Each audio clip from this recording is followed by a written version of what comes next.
Chris, if you wouldn't have found out you cancer, would you have not? Would you still be partying? I don't know. I mean, is that what stopped you? Yeah, yeah, yeah. It was a double whammy, wasn't it? Yeah, it was both of them. Like, I had just gone to the judge, right? I had just gone to the judge, and he was like, "This is it, your last shot." But that really hadn't stopped me that much before. Right.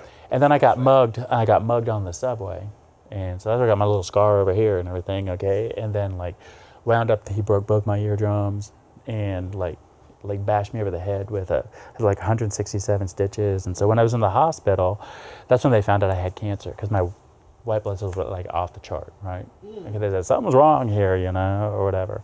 So that's how they found out.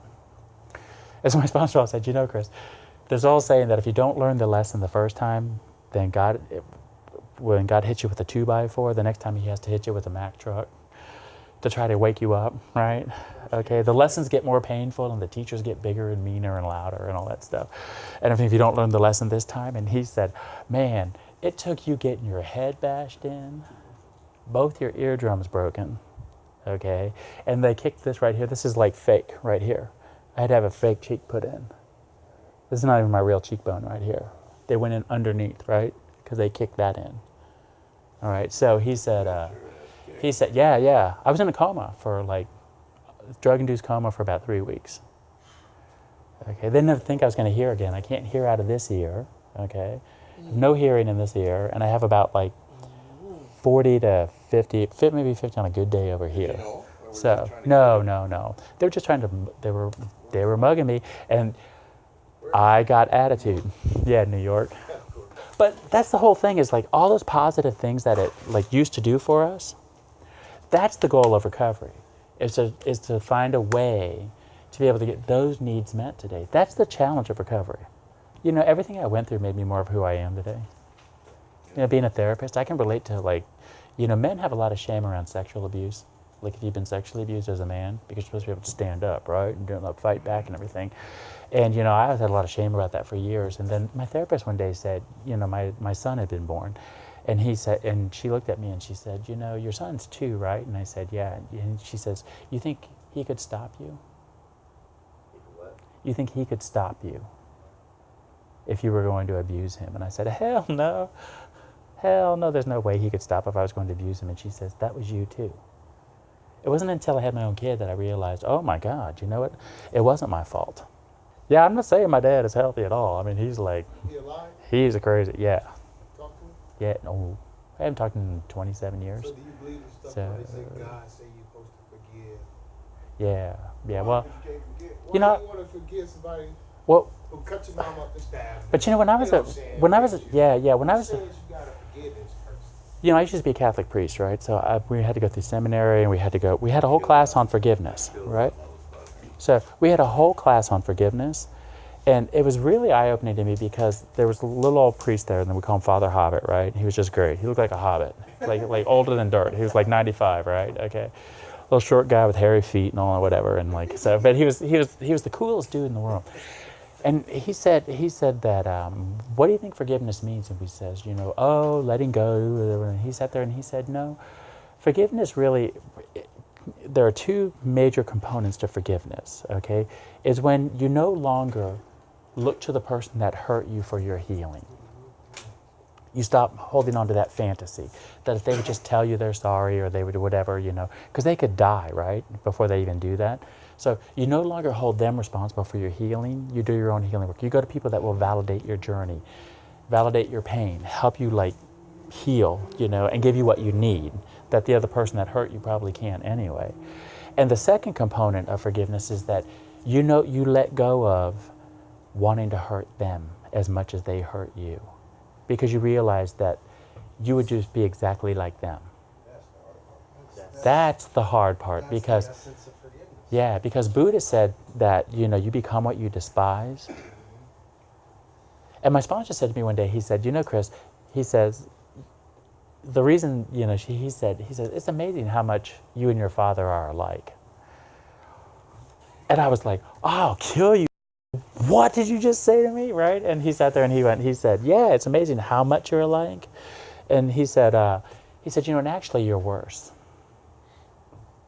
And I went, what are you talking about? He goes, you're slick. He goes, your dad, when he was sexually abusing you, didn't care who knew in the family, right? Didn't what? He didn't care. He didn't care. He told my mom, shut up and get out. Okay? My mom was so terrified of him, that she, okay, whatever. And so he said, he was overt about it. He says, Chris, you're a sex addict? And he goes, you're charming. You're covert about how you manipulate people. He goes, you're not even a love addict. Love addicts want to build up this relationship and a fantasy about it like that. Sex addicts don't even want to know your name, right? I'm a sex addict. I didn't care. I don't want to know your name. Seriously? Like, let me hook up. Let's just go. That's too much information. I don't want to invest in you. You are my drug today, okay? Because abused kids get taught sex is about power and control, okay? So he said, you're worse because you lie to the people that you use. Like, hey, let's be great, let's date, let's whatever, as soon as you get what you want, boom, you're gone.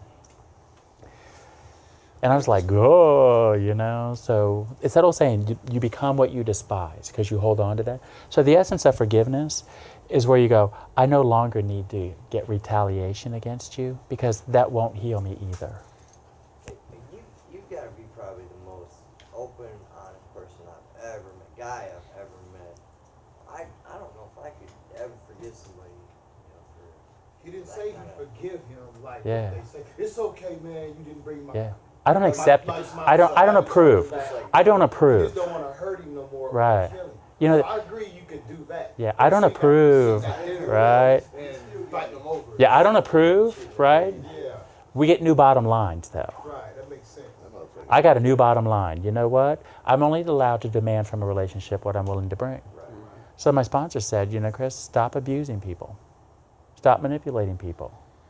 He said, how could you do anything differently? When you grow up a certain way, like a lot of parents, like people that grow up abuse say, I will never do it to my kid. I won't hurt them. I won't beat them. I won't, do this. I won't repeat a pattern. And then they do, and they beat themselves up. And I say, but how can you not? If all you can do is what you know. You may want to do something different, but if you're not equipped, how can you, right?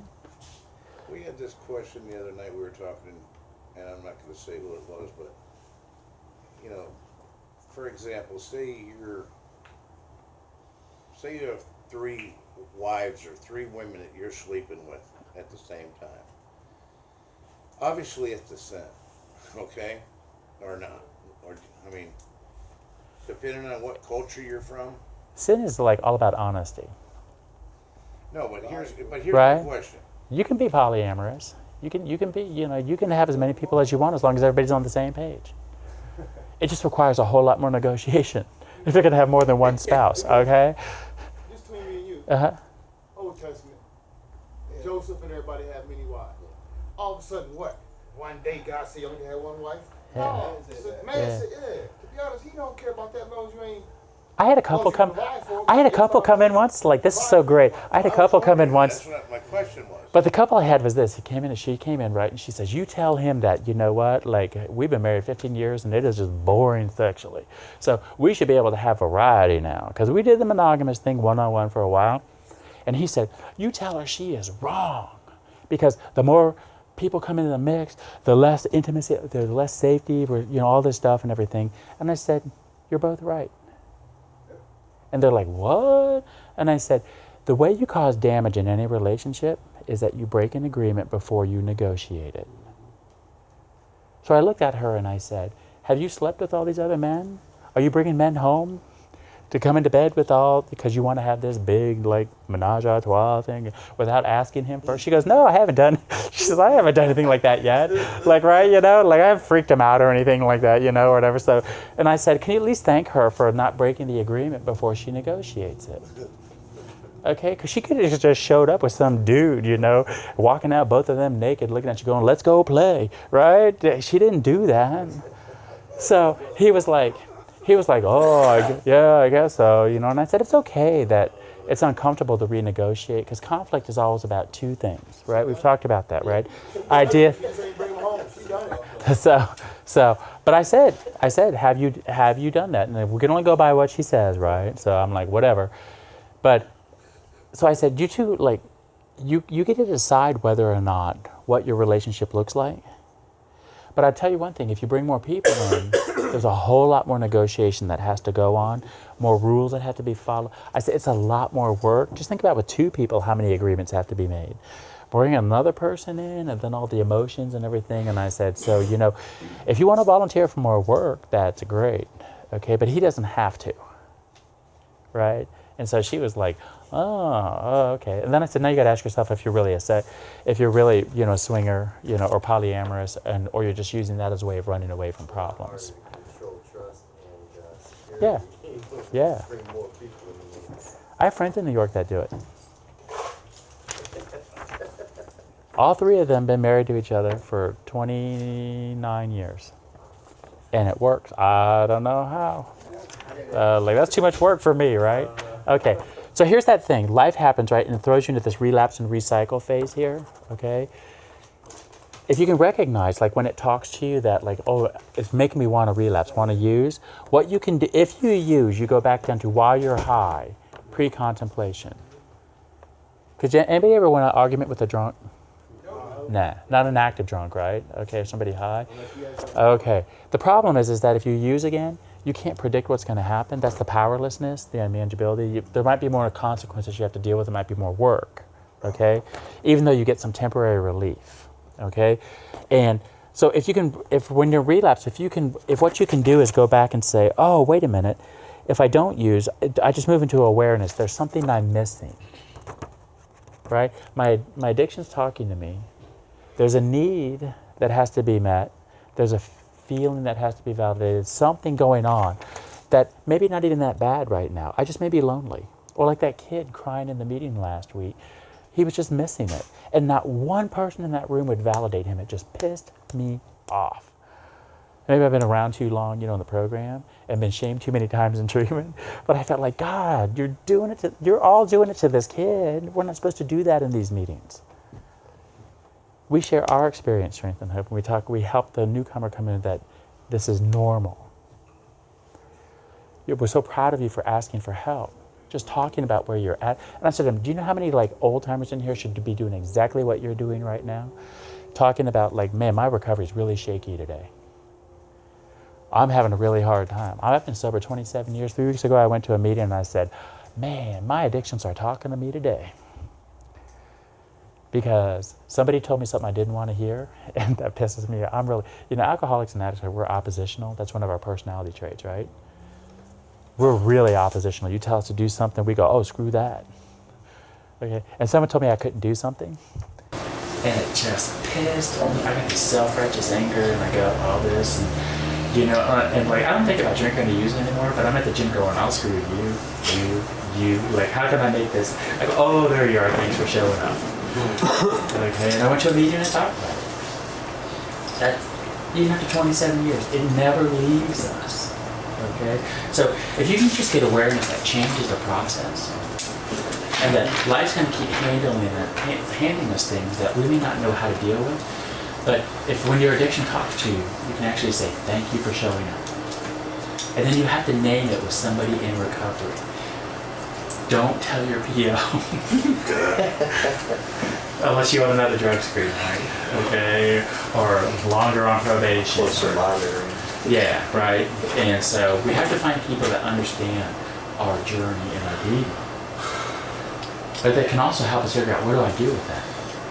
Right? Like my son was looking one day and he said, when I finally started to touch my sexual addiction, he goes, Chris, he goes, I'm a recovery therapist, I'm not a sexual abuse therapist. I don't know how to help you with that shit. What your dad, what happened with that? He goes, that's just some sick, crazy, like, man, he goes, that pisses me off so much, I just get so angry just like hearing you talk about it.